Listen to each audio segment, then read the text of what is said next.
संक्रांतीला वाण का देतात? हळदी कुंकवात वाण दिल्याने काय होते? चला तर मग आजच्या व्हिडिओमध्ये जाणून घेऊयात. मकर संक्रांत भारतीय महिलांसाठी फारच आवडीचा सण आहे. नवीन वर्षाला सुरुवात झाल्यावर येणारा हा पहिलाच सण आहे. त्यात मकर संक्रांत म्हटलं की डोळ्यासमोर येतो तो हळदी कुंकवाचा समारंभ. मकर संक्रांतीच्या हळदी कुंकवात वाण देण्याची पद्धत आहे. म्हणून जानेवारी महिन्यापासून बाजारात वेगवेगळ्या वस्तू येतात. प्रत्येकजण परंपरा, संस्कृती तसेच ऐपतीनुसार वाण देतात. मकर संक्रांतीच्या हळदी कुंकवात वाण देण्यामागे काही खास कारणं आहेत. चला तर मग ती जाणून घेऊयात. घराघरात हळदी कुंकू साजरे करतात. त्याचबरोबर आता तर सार्वजनिक स्तरावरही हळदी कुंकवाचे कार्यक्रम केले जातात. मकर संक्रांतीपासून रथसप्तमीपर्यंत हळदी कुंकू केले जाते. या निमित्ताने जवळच्या मैत्रिणी आणि सुवासिनींना घरी वाण देणे घेण्यासाठी बोलवता येते. महिलांसाठी खास सेलिब्रेशन आणि नटण्या मुरडण्याची हौस भागवता येते. मकर संक्रांतीमध्ये जे हळदी कुंकू करतात त्यात वाण दिलं जातं. आता ते वाण का देतात? वाण दिल्याने काय होतं? असा प्रश्न अनेकांना पडला असेल. आदिशक्तीचे पूजन. मकर संक्रांत आणि हळदी कुंकू म्हणजे एका नाण्याच्या दोन बाजू आहेत. मकर संक्रांतीच्या दिवशी उत्तरायणाचा आरंभ होतो. या दिवशी ब्रह्मांडाची चंद्रनाडी कार्यरत झाल्याने सूर्याच्या उत्तरायणामध्ये ब्रह्मांडात रजसत्वात्मक लहरींचे प्रमाण अधिक असते. त्यामुळे हा काळ साधना करणाऱ्यांना पोषक असतो. या पोषक काळामध्ये हळदी कुंकू करणे खूप लाभदायक मानले जाते. हळदी कुंकवाच्या माध्यमातून आपण सुवासिनींच्या रूपात घरी आलेल्या साक्षात आदिशक्तींचीच आपण पूजा करतो. असे म्हणतात, हळद आणि कुंकू लावल्यामुळे सुवासिनींमधले दुर्गादेवीचे तत्व जागृत होते अन श्रद्धापूर्वक हळद कुंकू लावणाऱ्या जीवासाठी ते कार्य करते. आदिशक्तींच्या लहरींना जागृत करणे. हळदी कुंकू करणे म्हणजे एक प्रकारे ब्रह्मांडातील सुप्त आदिशक्तींच्या लहरींना जागृत होण्यासाठी त्यांना आवाहन करणे होय. हळदी कुंकवाच्या माध्यमातून जीव एक प्रकारे दुसऱ्या जीवातील देवत्वाची पंचोपचारातून पूजाच करत असतो. हळदी कुंकू आणि वाण देणे आदी विधीतून आपल्यावर सगुण भक्तीचा संस्कार होण्यास तसेच ईश्वराप्रती जीवाचा भाव वाढण्यास सहाय्य होते. वाण देण्याची एक पद्धत आहे. वाण देताना नेहमी पदराच्या टोकाचा वाणाला आधार देऊन देतात. वाण देणे म्हणजे दुसऱ्या जीवातील देवत्वाला तन, मन आणि धन याच्या त्यागातून शरण येणे होय.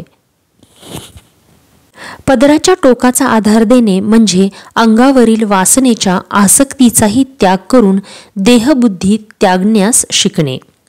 वाणाच्या रूपाने दाही दिशांच्या माध्यमातून स्थळदर्शकरूपी सर्व प्रकारच्या आसक्तीचा त्याग करणे असे म्हटले जाते. हा काळ साधनेला पोषक असल्याने या काळात दिलेल्या वाणातून देवता लवकर प्रसन्न होऊन जीवाला इच्छित फलप्राप्ती होते. म्हणजेच दान सत्कारणे लागते. म्हणून तुम्ही पाहिलं असेल की प्रत्येक सुवासिनी महिला संक्रांतीमध्ये हळदी कुंकू करताना अगदी छोटंसं का होईना पण वाण देतात. एक वाण देवाजवळ आणि एक तुळशीजवळ.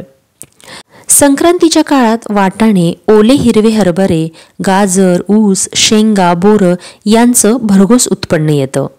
त्यामुळे याच पदार्थांचे वाण देण्याचीही प्रघात आहे. हे सर्व पदार्थ एका मातीच्या बोळक्यात घातले जातात. त्याला सुगड म्हणतात.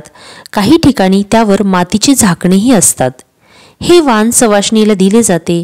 एका देवाजवळ, एक तुळशीजवळ आणि 3 सवाष्णींना आपल्या घरी बोलून वाण दिले जाते. काही बायका छोटी बोळकी देतात. काही बायका जरा मोठ्या आकाराची काळ्या रंगाची बोळकी देतात. पाटावरचे वाण. लग्नानंतरची पहिली 5 वर्ष महिला पाटावरची वाणं देतात. सवाष्ण महिलांना हळदी कुंकू दिलं जातं. देवाजवळ पाट ठेवून त्यावर हरभरे, गाजर, ऊस, शेंगा, बोरं तसेच रेवड्या, तिळगुळ मांडले जातात. त्याला हळदी कुंकू वाहिलं जातं. 3 किंवा त्यापेक्षा जास्त सवाष्ण महिलांकडे जाऊन असा पाट देवासमोर मांडून पूजा केली जाते. त्यावेळी एकमेकींना वस्तू दिल्या जातात. लग्नानंतरची 5 वर्ष सौभाग्याच्या वस्तू दिल्या जातात. पहिल्या हळदी कुंकवाला हळद कुंकवाची डबी, दुसऱ्या वर्षी कंगवा, मग आरसे, बांगड्या अशा वस्तू दिल्या जातात. आता वाणाचे विविध प्रकार निघाले आहेत. पारंपरिकतेसह आधुनिक वस्तू वाण म्हणून दिल्या जातात. रथसप्तमीपर्यंत बायका हळदी कुंकवाचे कार्यक्रम करतात. हळद कुंकवात काय वस्तू लुटली असं एकमेकींना आवर्जून विचारलं जातं. नात्यांमधील गोडवा जपा. संक्रांतीला वाण देणे याचे आध्यात्मिक महत्त्व तर आहेच, शिवाय वाण देऊन आपण नात्यांमधील गोडवा देखील जपतो. सध्या वाण म्हणून वेगवेगळ्या वस्तू दिल्या जातात. पारंपरिकतेला आधुनिकतेची जोड दिली जात आहे, हे चांगलंच आहे. त्यानिमित्ताने का होईना आपली परंपरा आणि संस्कृती जपली जाते. फक्त वाण देताना एकाच गोष्टीचे भान ठेवा की ते वाण समोरच्यालाही ओझे वाटू नये आणि अगदी सहज देवाणघेवाण करा, म्हणजे तिळगुळाचा गोडवा अधिक चांगला वाढेल. यंदा तुम्ही काय वाण दिलं ते आम्हाला नक्की सांगा. तुम्हा सर्वांना येणाऱ्या संक्रांतीच्या मनापासून खूप खूप शुभेच्छा. तर श्रोते हो, आजच्या व्हिडिओमध्ये दिलेली माहिती तुम्हाला कशी वाटली? आवडली असेल तर जरूर कमेंट करून कळवा आणि या व्हिडिओला एक लाईक नक्की करा. अशीच महत्त्वपूर्ण सणासमारंभाची माहिती घेण्यासाठी आणि छान छान कथा ऐकण्यासाठी आपल्या या चॅनलला जरूर सबस्क्राईब करा. धन्यवाद.